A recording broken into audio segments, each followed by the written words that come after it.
एक बार माता पार्वती जी भगवान शिव जी के पास बैठी हुई थी।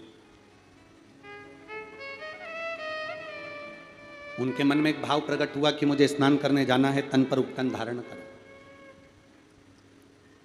उन्होंने तन पर उपटन लगाया, उपटन को लगाकर माता पार्वती जी स्नान करने के लिए चली।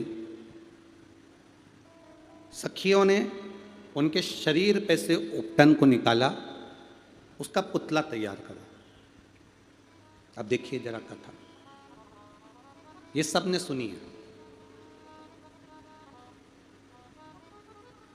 गणेश जी के जन्म की कथा सबने सुनी। उपटन निकाला, पुतला बनाया।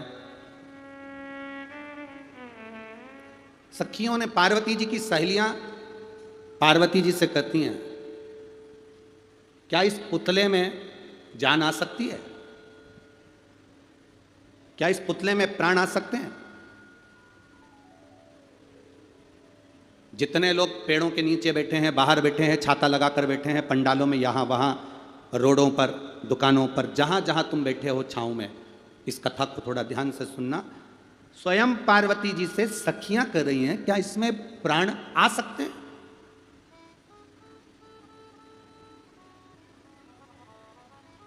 क्या इसमें प्राण आ सकते हैं? तो पार्वती जी ने कहा, क्यों नहीं आ सकते? अकाल मृत्यु वो मरे जो काम करे चंडाल का, और काल उसका क्या बिगाड़े जो भक्त हो मां। क्यों नहीं आएंगे इसमें? जब वो बंजर भूमि में भी घास पैदा कर सकता है, तो इस पुतले में भी वो प्राण दे सकता है। पार्वती, तुम कह रही हो कि इस पुतले में प्राण आ सकते हैं? हां, लाकर बताओ। पार्वती जी ने हाथ में जल लिया, शिव जी का स्मरण किया। सखी ने कहा, पार्वती तुम आंख बंद करके किसको याद कर रही हो? तुम ये नेत्र बंद करके किसको याद कर रही हो? पार्वती जी कहती हैं, मैं महादेव को याद कर रही हूं। महादेव को? हां। सखी ने कहा, पार्वती तुम महादेव को याद कर रही हो इस निर्जीव पुतले के लिए? पार्वती जी ने कहा, निर्जीव को भी जीव दे सकता है, पशु को भी प्राण दे सकता है, संपूर्ण ब्रह्मांड के लिए जो जहर पी सकता है, वो मरे को भी जीवित कर सकता है। वो केवल एक काल अधिपति महाकाल है। वो केवल एक काल अधिपति महाकाल के सिवा दुनिया में कोई नहीं कर सकता। कब करता है, कैसे करता है, क्या करता है, ये उसके ऊपर निर्भर है। ये उसके ऊपर निर्भर। पार्वती, शिव जी का नाम लेकर आप जल छोड़ोगी तो क्या देवाधिदेव महादेव इस पुतले में प्राण दे देगा? क्यों नहीं? कल कथा सुनी थी ना आपने, एक वो बच्चे के हृदय में छेद हो गया था, सारी जांचें कराई, वो माँ को आसपास में कोई हॉस्पिटल नहीं मिला, मोबाइल पर कथा सुनते सुनते उसने बस 2 बूंद जल डालकर कपड़े को पोंछ कर बेटे की छाती पर लगा दी और डॉक्टर से कहा, एक जांच और कर लो, फिर ऑपरेशन की भले तैयारी करना। और डॉक्टर दूसरी जांच जब 10 तारीख को करा तो बच्चे के हृदय में छेद नहीं था। यह शिव तत्व है, यह उघड़ी है, शंभु।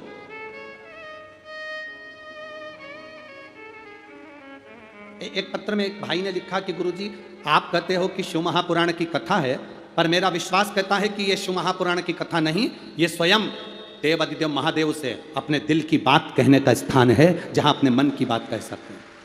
श्रीमती रेखा गंगबेर, पति डिगेंद्र कुमार गंगबेर, ग्राम सोहपुर, तहसील गुरूर, जिला बालोद, छत्तीसगढ़। मोबाइल नंबर ये है। कहीं बैठी हो तो हाथ हिला सकती हैं, अगर कहीं पर बैठी हो तो अपना हाथ हिला सकती हैं, जहाँ कहीं भी बैठी हो। श्रीमती रेखा गंगबेर, पति श्री डिगेंद्र कुमार गंगबेर, ग्राम सोहपुर, तहसील गुरूर, जिला बालोद, छत्तीसगढ़। मोबाइल नंबर ये। बाबा जी 2021 से किडनी के पास में घाव हुआ, पथरी हुई, किडनी धीरे धीरे डैमेज होने लगी। डॉक्टर ने कहा अगर ये और बढ़ती चली गई तो तुम्हारी तकलीफ बढ़ जाएगी। किडनी के पास में जो पथरी थी उसने घाव कर दिया था 8 mm का। सारी दवाइयाँ चलती रही 2021 से, पर आराम नहीं लगा। सोनोग्राफी पर सोनोग्राफी हुई, पर आराम नहीं लगा। किसी ने कहा जब शिव महापुराण की कथा अपने नजदीक में हो तो वहां जाकर श्रवण करो। गुरुदेव 2023 को बालोद की कथा श्रवण करी, भूमि पर बैठकर, जमीन पर बैठकर कथा सुनकर अपनी किडनी कर ऊपर अपने शरीर को, वहां की मिट्टी को लगाना प्रारंभ करा। एक बेलपत्र मांग कर व्यासपीठ से खा ली। बाबा के क्या गुणगान करूं गुरुदेव। दूसरी मैंने जांच करवाई तो जो किडनी के पास में पथरी थी और घाव हो रहा था 8 mm का, वो 7.4 पर आ गया। बाबा की कृपा से इतना कम हुआ। मैंने विचार कर लिया कि अब जहाँ जहाँ पर कथा होगी वहाँ कथा श्रवण करेंगे। सीहोर गए, वहाँ से रुद्राक्ष लाए, जल पीना प्रारंभ करा, कथाएं श्रवण करना प्रारंभ करी, शिवजी पे चली हुई बेलपत्र खाना चालू करी और बाबा की कृपा से सोनोग्राफी 13 सितंबर को वापस कराई तो बाबा की कृपा से मेरा किडनी के पास का घाव भी भर गया था और स्टोन भी खत्म हो गया था, जिसकी मैं रिपोर्ट लगा रहा हूँ। उसने पूरी रिपोर्ट अपनी इस फाइल में लगाकर भेज दी है, पूरी रिपोर्ट, जितनी भी रिपोर्ट है। आप चैनल पर भी आप लोग LED के माध्यम से रिपोर्टें सब चेक कर सकते हैं, सब देख सकते हैं, जितनी रिपोर्ट वो लगा सकते हैं। महाराज जब वापिस जांच कराई तो उस जांच में से घाव भी भर गया था और वो किडनी के पास की पथरी भी समाप्त हो गई थी। डॉक्टर भी आश्चर्य करता है कि बिना ऑपरेशन के कैसे समाप्त हो सकती है। यहाँ कोई दूसरा नहीं करता, आपका भरोसा, आपका विश्वास। आप जो शंकर जी से कहते हो ना कि भोला सब दुख काटो, ये केवल स्तुति नहीं है, ये केवल शब्द नहीं है, ये केवल प्रार्थना नहीं है। आप बाबा से कहते हो बाबा सब दुख काटो मेरा, तो बाबा का मतलब होता है पिता से, बाबा का मतलब होता है दादा से, बाबा का मतलब होता है अपने घर के बुजुर्ग से, बाबा का मतलब होता है अपने घर के बड़े से। जब हमारे घर के बड़े से, बुजुर्ग से हम जब बात कहते हैं तो हमारा दुख कटता है। क्यों नहीं कटेगा? क्यों ना कटे? पार्वती, शिवजी का नाम लेने से क्या इसमें प्राण आ जाएंगे? क्यों नहीं? एक सोनोग्राफी उस बेटी की बोल रही है कि इसमें बच्चा नहीं है, दूसरे महीने की सोनोग्राफी बोल रही है कि बेटी के गर्भ में बच्चा नहीं, इसका वहम है। अब 2 महीने वहम में सोनोग्राफी बोल रही है कि बच्चा नहीं, और तीसरे महीने की सोनोग्राफी बोल रही है कि 3 महीने का गर्भ है। 3 महीने का गर्भ है, ये तीसरे महीने की सोनोग्राफी बोल रही है।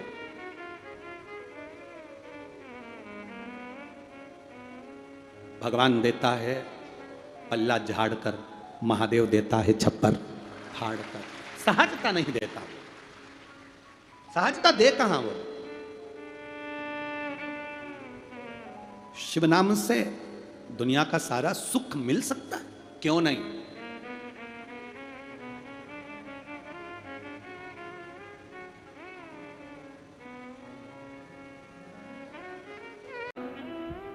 बेटे को खूब पढ़ाओ, मना नहीं है।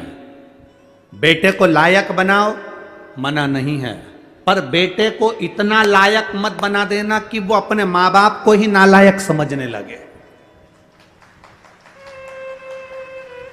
बेटे को लायक बनाना, पढ़ाना, खूब पढ़ाना, पर बेटे को इतना लायक मत बना देना कि जिस माँ ने उसको समझाया, जिस पिता ने उसकी एजुकेशन पर खर्च करा, जिस माँ ने उसको पढ़ाया, जिस पिता ने अपनी नौकरी कर कर कर रुपया बचा बचा कर अच्छे कॉलेज में भेजा, जिस माँ ने उसके कपड़े, उसका पहनावा, उसका रहन सहन, जिस माँ ने उसको बना बना कर भोजन खिलाया, जिस पिता ने अपनी पूरी जिंदगी बेटे को एजुकेशन देने में, पढ़ाने में, आगे बढ़ाने में लगा दी, एक दिन बेटा अपने माँ बाप को नालायक समझे। इतना लायक मत बनाना। बेटों को लायक बनाओ, बच्चों को लायक बनाओ, पढ़ाओ, खूब पढ़ाओ, पर संस्कार देकर पढ़ाना। जो बच्चे संस्कार लेकर नहीं पढ़ते, पढ़ते तो हैं पर उनमें संस्कार नहीं होते, तो एक दिन माता पिता को वो नालायक समझने लगते हैं। हमारे मम्मी पापा में तो अकल नहीं है, हमारे पापा तो हर कुछ के देते हैं, हमारी मम्मी तो हर कुछ बोल देती है, हमारी माँ में तो अकल नहीं है, हमारे पिताजी में तो अकल नहीं है। जब तुम्हारे बच्चे तुम्हारे मुंह पर कह दें कि तुम में अकल नहीं, तुम चुप बैठी रहो, तुम में अकल नहीं, तुम चुप रहो, जब तुम्हारे घर के बच्चे बोलने लगे ये शब्द समझ लेना कि तुमने बेटों को लायक तो बनाया पर संस्कार देकर लायक नहीं बनाया, इसलिए वो तुम्हें नालायक समझ रहे हैं।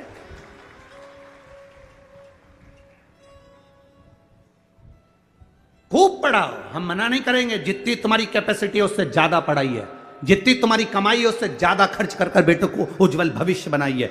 बेटा बेटी को अच्छा पढ़ाने का प्रयास करिए, बेटा बेटी का जिंदगी अच्छा बनाने का प्रयास करिए, पर बेटा बेटी आपको लायक बनते बनते आपको नालायक ना समझने लगे, इसलिए थोड़ा संस्कार देने का प्रयास करिए। बच्चों से कहो एक लोटा जल शिव जी को चढ़ा करा, बच्चे कहेंगे माँ जल चढ़ाने से क्या होता है? कुछ नहीं होता, मेरे मन को शांति मिलती है, तू जल चढ़ा करा। मैं जल चढ़ाने नहीं जाऊंगा, मैं भोजन नहीं दूंगी, मैं बाजार में खा लूंगा, घर का दरवाजा बंद है, जाओ खाओ। बच्चों को लायक बनाने का प्रयास करो, पर साथ में संस्कार देकर। अपने दादा दादी के पांव पड़, प्रणाम कर, चरण छू, नमन कर। एक दिन बेटा चरण नहीं छूता, दूसरे दिन मामी नाना घर के बच्चे माता पिता कहते थे कोई बात नहीं कल छू लेगा, हो गया ना, आज नहीं छुआ ना, कल छू लेगा, कल फिर नहीं छुआ, परसों छू लेगा, ना ना चरण छू। बच्चों को झुकाना, प्रणाम करना, नमन करना, आदर करना, सत्कार करना, बच्चों को ये सिखाना पड़ेगा। आज बड़ी विडंबना का जीवन, बड़ा विडंबना का समय चल रहा है। हम बेटा और बेटी को पढ़ा तो लेते हैं, हम बेटा और बेटी को उज्जवल भविष्य बना तो देते हैं, हम बेटा और बेटी को लायक बना तो देते हैं, पर हमारे बच्चे हमको एक दिन नालायक समझने लगते हैं, तब दिल दुखता है कि मेरी औलाद मेरे मुंह पर कह कर जा रही है, दुख होता है अंदर से। पढ़ाओ, कलेक्टर बनाओ, एसपी बनाओ, टीआई बनाओ, तुम्हारी मर्जी, पढ़े मंत्री बनाओ, संतरी बनाओ, कलंतरी बनाओ, तुम्हारी मर्जी, पढ़े तुम जो बनाओ, पर उनकी वाणी पर तुम्हारा आदर होना चाहिए। ऊंचे सिंहासन पर बैठकर आदर के शब्द समाप्त नहीं होना चाहिए, उनकी वाणी में तुम्हारा सम्मान होना चाहिए, उनकी वाणी में तुम्हारा आदर होना चाहिए, तुम्हारा सत्कार होना चाहिए।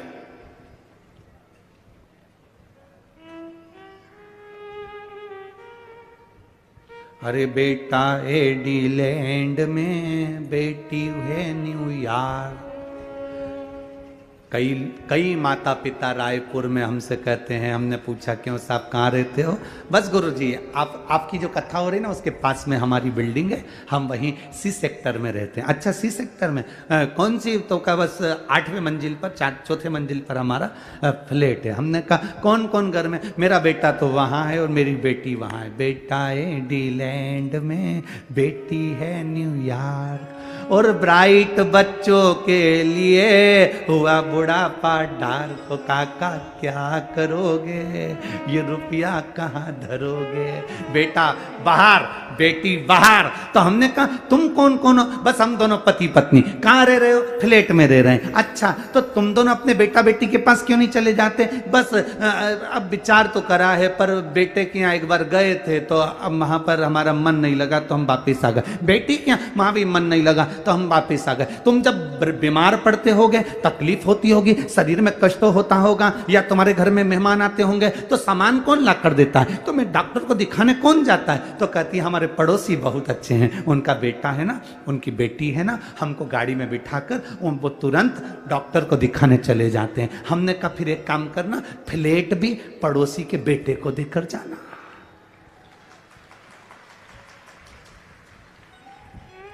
मरने के समय पर बूढ़े माँ बाप को डॉक्टर को दिखाने पड़ोसी के बच्चे जा रहे हैं।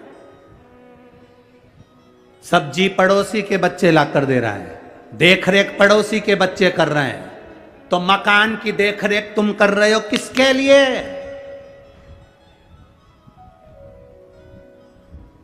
किसके लिए? आसक्ति नहीं जा रही। हमने कहा एक काम करो न, जब पड़ोसी का बच्चा इतना कर रहा है तो एक काम कर दो, उसको थोड़ा बहुत तो अपनी प्रॉपर्टी दे। अरे गुरुजी कैसे देके जाना? डॉक्टर को दिखाया है तो क्या प्रॉपर्टी दिया है? सब्जी ला के दे देता कि प्रॉपर्टी दे दें? तो तुम्हारे बेटे तुमने बड़े करे थे तुम्हारी सेवा के लिए, वो तुम्हारी सेवा नहीं कर रहे, तो तुम किसके भरोसे? किसके? अखबारों में देखो, अखबारों में जरा पढ़ना, कभी पुराना कई जगह का आपको मिलेगा। बुढ़ा बुढ़ी मर गए, बेटों को सूचना दे दी कि आ जाओ अंतिम संस्कार करने, तो कहते हैं ऑनलाइन करा देना। बाद में जब मर गए, अंतिम संस्कार भी मोहल्ले के लोगों ने कर दिया, तब बेटा बेटी आए, जमीन जायदाद बेच के पैसा लेके चले गए, पर माँ बाप का पिंडदान तक नहीं करा। ये जीवन है मानव का। किसके लिए जी रहे हैं हम? किसके लिए अपनी जिंदगी जी रहे हैं? अरे बेटा इंग्लैंड में, बेटी है न्यूयॉर्क, और ब्राइट बच्चों के लिए हुआ बुढ़ापा डार्क। ओ काका क्या करोगे, ये रुपया कहाँ धरोगे?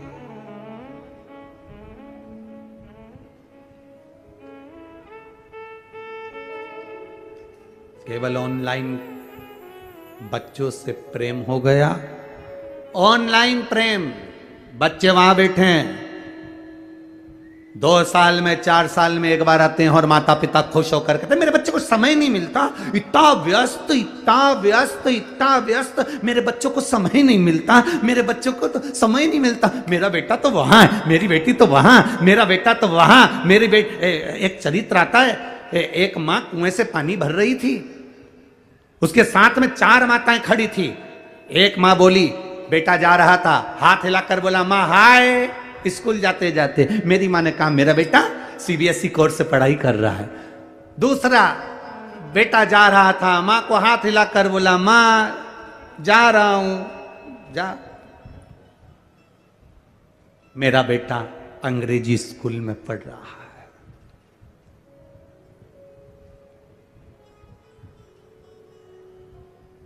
एक माँ का बेटा जा रहा था, माँ बाल्टी उठाकर ले जा रही थी। बेटे ने कहा रुक माँ, पहले मैं बाल्टी घर रख कर आता हूँ, फिर जाऊंगा। माँ कहती है मेरा बेटा सरकारी स्कूल में पढ़ रहा है। ये मेरा बेटा है जो सरकारी स्कूल में पढ़ रहा है। अंग्रेजी स्कूल में पढ़ाओ, सीबीएसई कोर्स से पढ़ाओ, एक से बढ़कर एक स्कूल में पढ़ाओ, पर अपने बच्चों को संस्कारवान बनाने का जवाबदारी तुम्हारी है।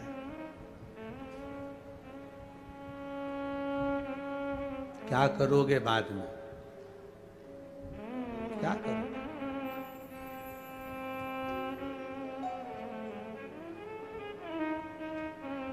अगर स्नेहवश कोई जवाबदारी आपके जीवन में आपने बच्चों पर नहीं छोड़ी है, तो वो बच्चे आपको भी नहीं कुछ प्रभाव दे पाएंगे।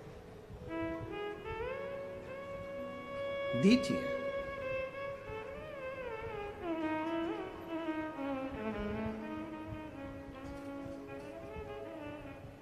अपने बच्चों को प्रबल बनाने के साथ में हम कहें लायक बनाओ, पर आपको नालायक ना समझे। वो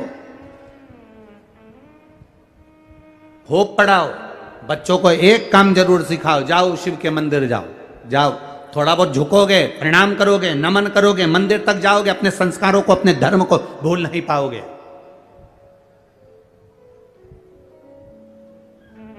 जिस बेटे को भगवान ब्रह्मा जी ने वर दे दिया, जिस बेटे को सब कुछ दे दिया, ब्रह्मा जी प्रसन्न होकर मेरा बेटा मेरा बेटा मेरा बेटा करके सब कुछ दे दिया। ब्रह्मा जी ने पूरे वर पूरे आशीर्वाद जो दे सकते थे बेटे को दे दिया। सारे वर सारे आशीर्वाद ब्रह्मा जी ने अपने पुत्र सिंदूर को दे दिए, सारे वर। मेरी जीजियों, ब्रह्मा जी जैसी गलती मत करना।